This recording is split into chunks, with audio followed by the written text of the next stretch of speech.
Heto guys, update tayo patungkol sa ganap ni Kim Jong-un. May 28 to June 1, 2028. Yes, ito yung update natin guys ha. Ang pinakamalaking ganap ni Kim Jong mula noong May 28 hanggang June 1, 2026 ay ang opisyal na paglunsad ng Life is Strong Hair Fix pop-up store sa SM Mall of Asia. MOA guys ha. Bilang brand ambassador ng Hairfix, pinangunahan ni Kim Jong ang granding ribbon cutting ceremony kasama mga celebrity hair stylist na si Renz Pangilinan. Narito ang mga detalye at iba pang kaganapan kay Kim Jong guys sa mga araw na ito. Sa Hairfix guys ay yung amazing pop-up grand launch sa SM MOA ay kaganapan dito guys ay dumalo at nag-asikaso si Kim sa pagbubukas ng pop-up store na nagsisimula noong May 28 at tatakbo hanggang June 3, 2026. Yung activities dito guys sa bukod sa Red Ribbon ay humarap din siya sa media at fans para magbahagi ng hair care tips at ipakita ang mga bagong produkto tulad ng mga Miracle Volume Powder Fixer. Nagkaroon din ng mga pagkakataon ng ilang mapapalad na fans para sa isang photo apps kasama ang mga actress. Araw-araw na papapasaya sa Showtime guys ayan din yung kay Kim Jong. Batay sa mga regular niyang schedule guys ay patuloy na nagiging abala si Kim sa live hosting at papapakalat mga good vibes tuwing tanghali sa Showtime ngayon at mas malawak na naabot na mga manonood kay Kim Jong.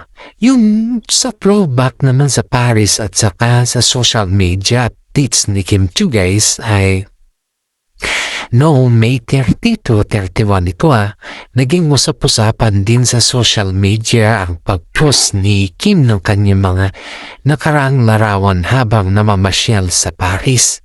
Ang mga larawang ito guys ay mula sa kanyang mga nakaraang basyon at proyekto ay muling binalikan at binahagi para sa kanyang mga tadhana.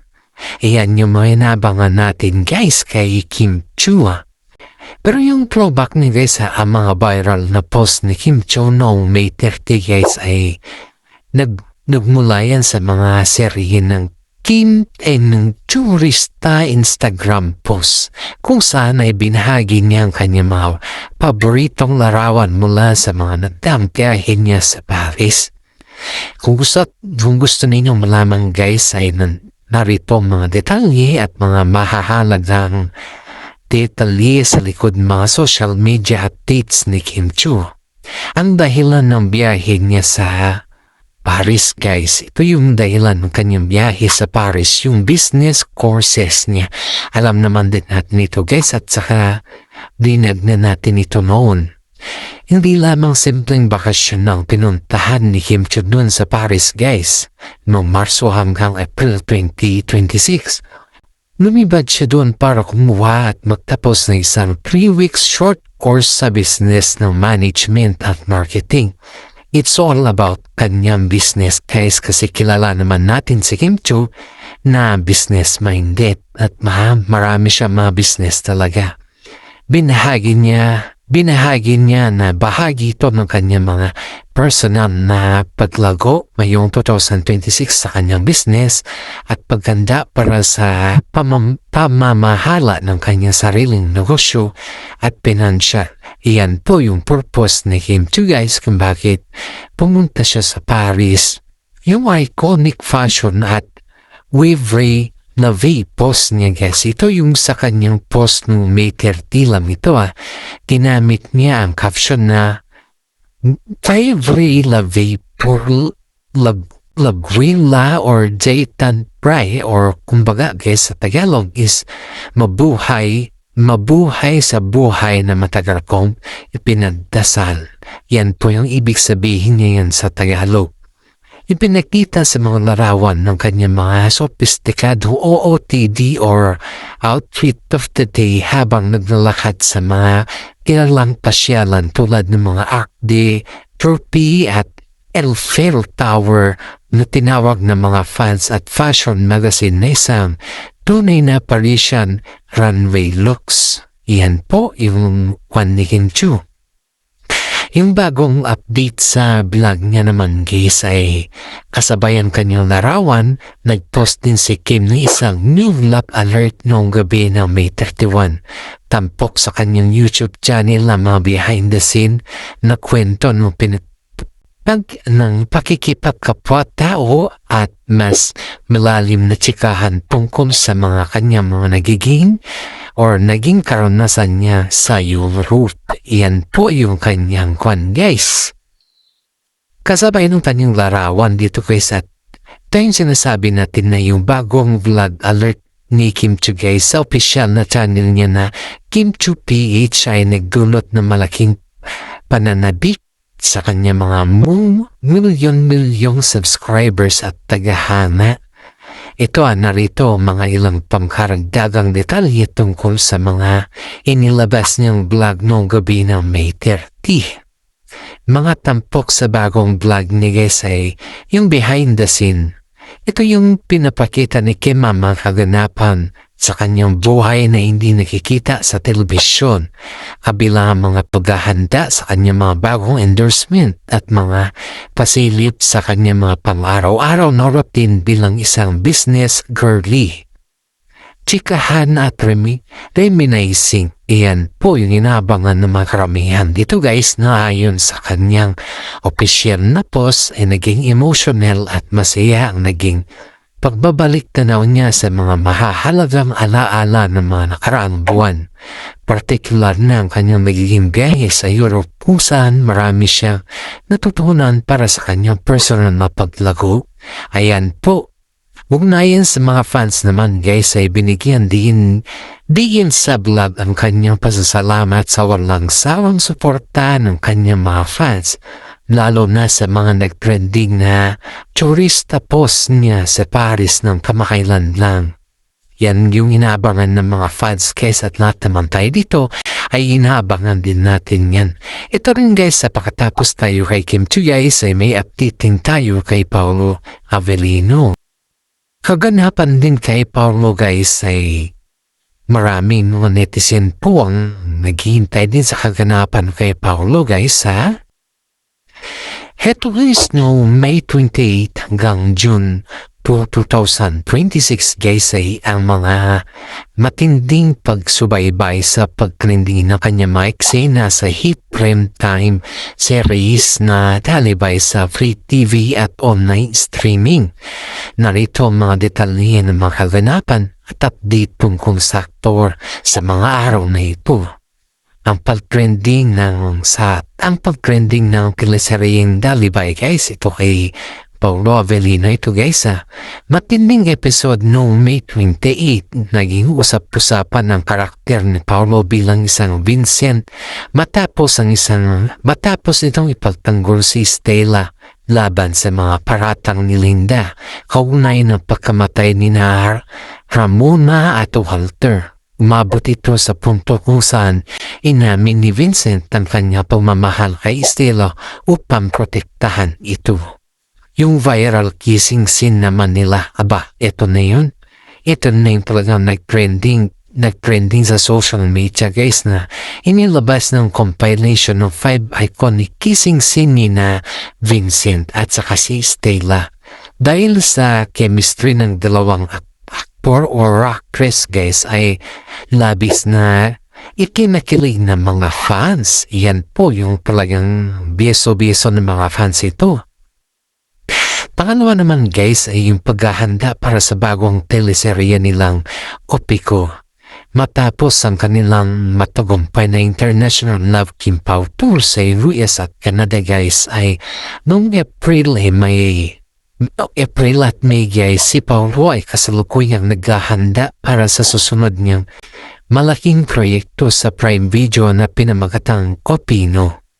Ang seryeng ito ay magtatampok sa kwento ng mga Korean Pinoy kung saan nakatakda silang lumipat patungong South Korea para sa taping ngayong taon.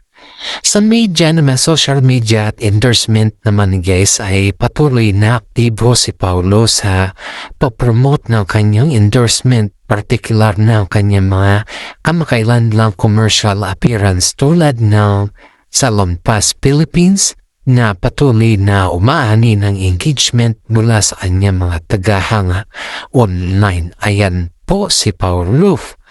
Ay si Paulo guys sa pag-promote niya sa mga kanyang mga endorsement particular na yung kamakailan lang na commercial appearance siya tulad ng Salonpas sa Pilipinas guys ay pakikipagtulungan ni Paulo sa Salonpas Pilipinas guys ay patuloy na naging tampok sa online community dahil sa kanyang gentleman at air-condition style, action style, aura na bumabagsak or bumabagay sa produkto. Narito ang mga detalye kung paano umani ng pansin ang endorsement na ito guys. Ang detalye ng endorsement at social media engagement ni Paulo guys ay Aladong Paulo Campaign. Yan po yung inabangan ng mga fans kay Paulo.